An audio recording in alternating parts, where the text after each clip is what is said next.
नमस्कार दोस्तों और जय हिंद दोस्तों। काजल क्लासेस में आप सभी का स्वागत है। आज की क्लास में हम पढ़ेंगे कर्ता कारक और कर्म कारक।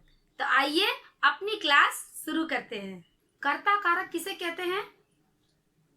संज्ञा या सर्वनाम के जिस रूप से क्रिया करने वाले का बोध होता है उसे कर्ता कारक कहते हैं।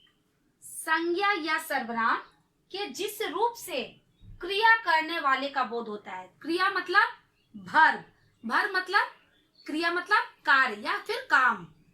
तो संज्ञा या सर्वनाम के जिस रूप से क्रिया करने का बोध होता है उसे ही हम कर्ता कारक कहते हैं। सरल शब्दों में क्या कहेंगे हम? क्रिया को करने वाला कर्ता कहलाता है। जो काम को करता है उसे ही हम कर्ता कहते हैं। कर्ता कारक का विभक्ति चिन्ह क्या होता है? इसका विभक्ति चिन्ह होता है ने। इसका विभक्ति चिन्ह कहलाता है ने। कर्ता कारक का विभक्ति चिन्ह कहलाता है ने। आइए इसका कुछ हम उदाहरण के द्वारा इसको हम अच्छी तरह से समझते हैं। जैसे मान लीजिए राम पढ़ता है, राम पढ़ता है। सीता लिख रही है। सीता क्या कर रही है? लिख रही है। मोर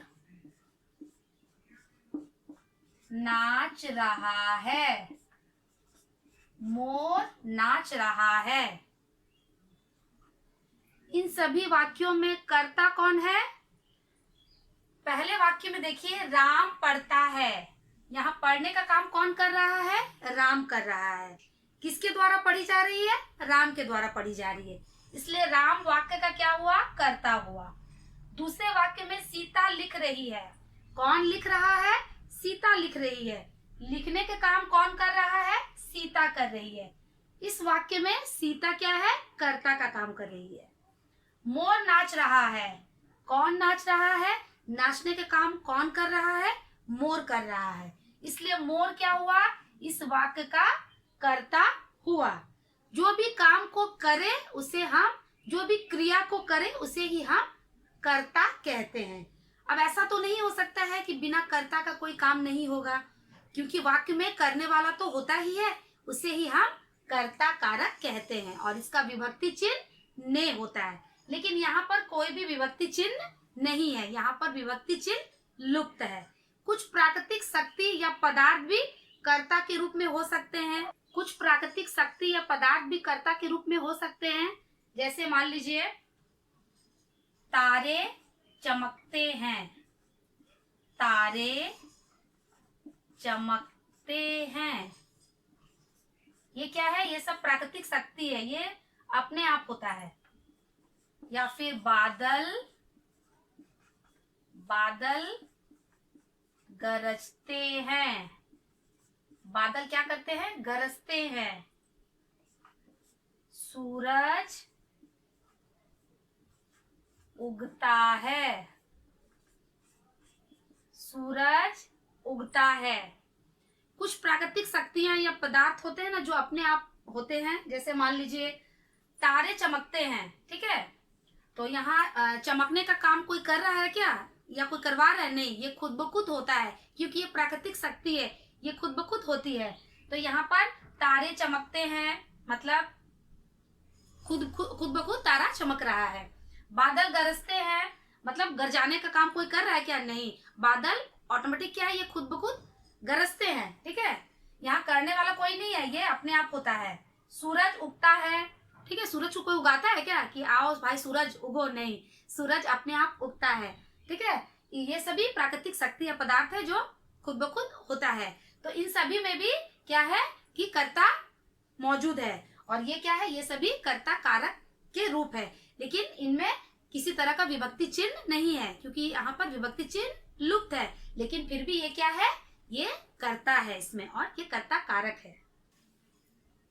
कर्ता कारक में हमने देखा कि कुछ कुछ वाक्यों में या कुछ एग्जाम्पल में हमने देखा कि ने का प्रयोग नहीं किया जाता है, या ने यहाँ पर वहां पर ने लुप्त रहता है। तो कहाँ कहाँ पर ने का प्रयोग नहीं नहीं होता है? नोट करने योग्य बातें या ध्यान देने योग्य बातें क्या है?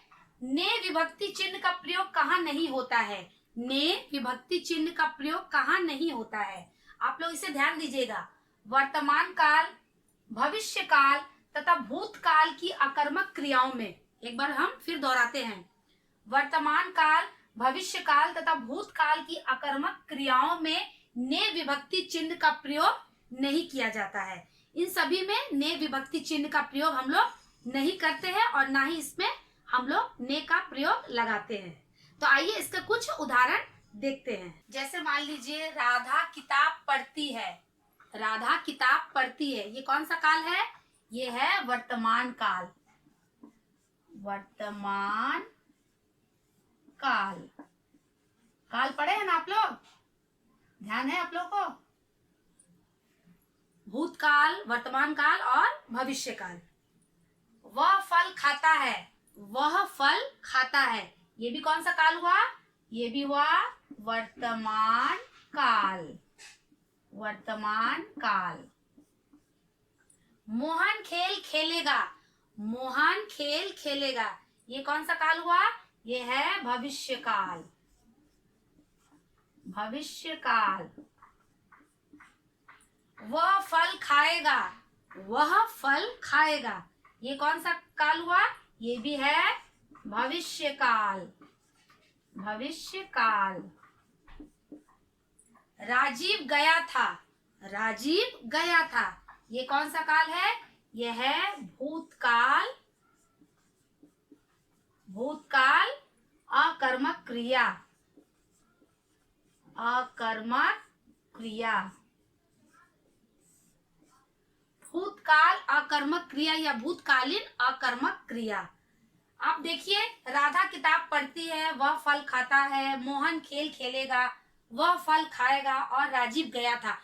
इन सभी एग्जाम्पल में इन सभी वाक्यों में ने विभक्ति चिन्ह का प्रयोग नहीं किया गया है या फिर ने विभक्ति चिन्ह यहाँ पर लुप्त है, लेकिन फिर भी ये क्या है? ये है कर्ता कारक। तो यहाँ इन सभी में ने का प्रयोग नहीं किया जाता है। फिर प्रश्न आता है कि ने विभक्ति चिन्ह का प्रयोग कहाँ किया जाता है? तो आइए देखते हैं ने विभक्ति चिन्ह का प्रयोग कहाँ किया जाता है। ने विभक्ति चिन्ह का प्रयोग कहाँ किया जाता है? ने विभक्ति चिन्ह का प्रयोग कहाँ होता है? भूतकालीन सकर्मक क्रिया में होता है। जो भूतकाल की सकर्मक क्रिया कहलाती हैं, जो क्रिया होती है, उन्हीं में ने का प्रयोग किया जाता है। जैसे मान लीजिए राम ने आम खाया। राम ने क्या खाया? आम खाया, ये कौन सा काल है? यह है भूतकालीन सकर्मक क्रिया। इसमें ने का प्रयोग किया गया है या फिर ने विभक्ति चिन्ह का हम प्रयोग किए हैं। राम ने क्या खाया? राम ने आम खाया। राधा ने पढ़ाई की। राधा ने क्या की? राधा ने पढ़ाई की, ये भी क्या है? ये भी है भूतकालीन सकर्मक क्रिया। ठीक है, तो राम ने आम खाया, यहाँ पर ने विभक्ति का चिन्ह का प्रयोग किया गया है और राधा ने क्या की? पढ़ाई की। यहाँ पर भी ने विभक्ति चिन्ह का प्रयोग हम करते हैं। तो कहाँ पर ने विभक्ति चिन्ह का प्रयोग किया जाएगा? भूतकाल की जो सकर्मक क्रिया है उन्हीं में हम ने विभक्ति चिन्ह का प्रयोग करेंगे। आइए अब हम पढ़ेंगे कर्म कारक किसे कहते हैं। कर्म कारक की परिभाषा क्या होती है? जिस संज्ञा या सर्वनाम पर कर्ता द्वारा किए गए काम कौन करता है? कर्ता कहता है। काम करने वाला कौन होता है वाक्य में? कर्ता। अभी हमने पढ़ा ना कर्ता कारक। तो जिस संज्ञा या सर्वनाम पर कर्ता द्वारा किए गए क्रिया का प्रभाव या फल पड़ता है, किसका प्रभाव या फल पड़ता है? क्रिया का प्रभाव या फल पड़ता है, उसे ही हम कर्म कारक कहते हैं। या सही शब्दों में, सरल भाषा में हम क्या कह सकते हैं कि क्रिया का प्रभाव या फल जिस संज्ञा या सर्वनाम पर पड़ता है उसे ही हम कर्म कारक कहते हैं। इसका विभक्ति चिन्ह क्या होता है? इसका विभक्ति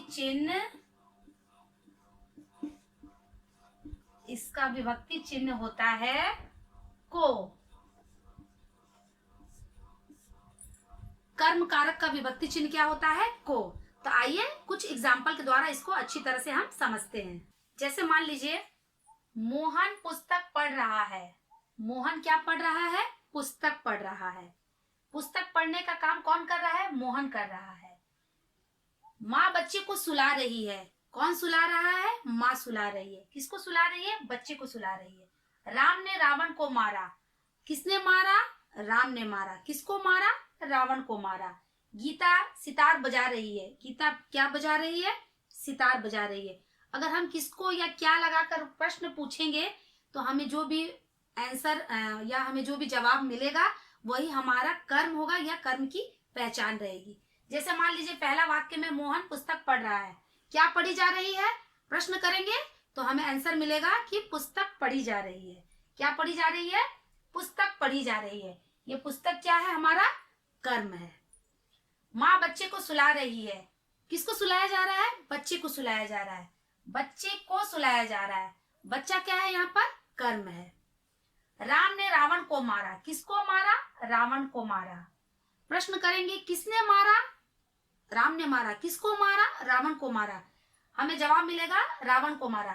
जो हमारा जवाब या उत्तर मिलेगा वही हमारा कर्म का पहचान रहेगा, वही हमारा कर्म रहेगा।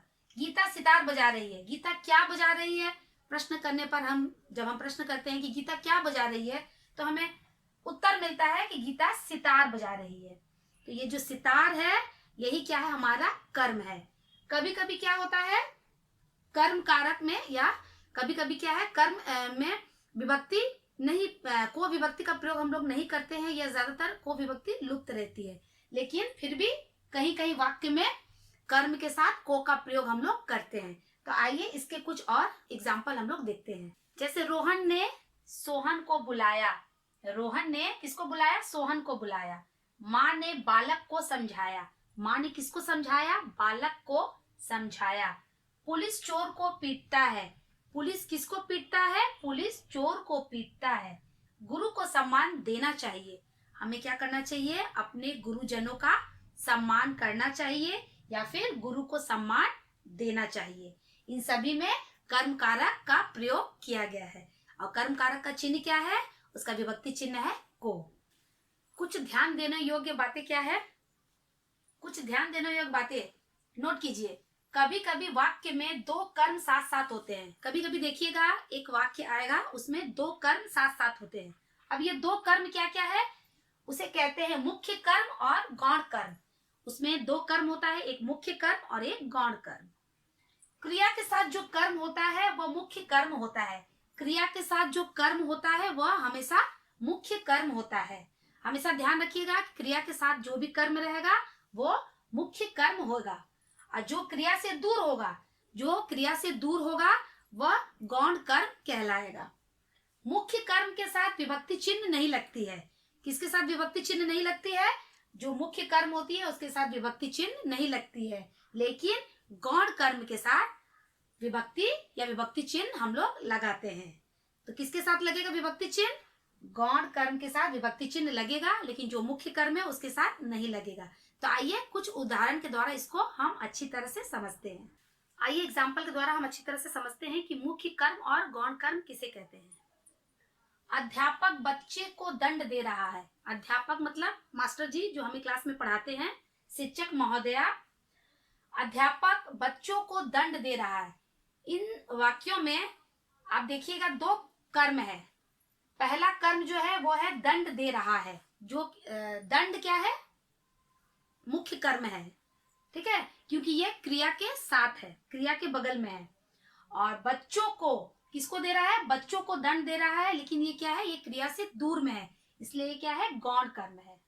मुख्य कर्म क्या है? दंड, क्योंकि क्रिया के बगल में है। और गौण कर्म क्या है? बच्चों को, क्योंकि क्रिया से दूर में है, ये क्या है? गौण कर्म। तो हम लोग किसके साथ को का प्रयोग करेंगे? हम लोग गौण कर्म के साथ विभक्ति चिन्ह का प्रयोग करेंगे। इसीलिए अध्यापक बच्चों को दंड दे रहा है। को विभक्ति चिन्ह किसके साथ लगा है? गौण कर्म के साथ प्रयोग किया गया है।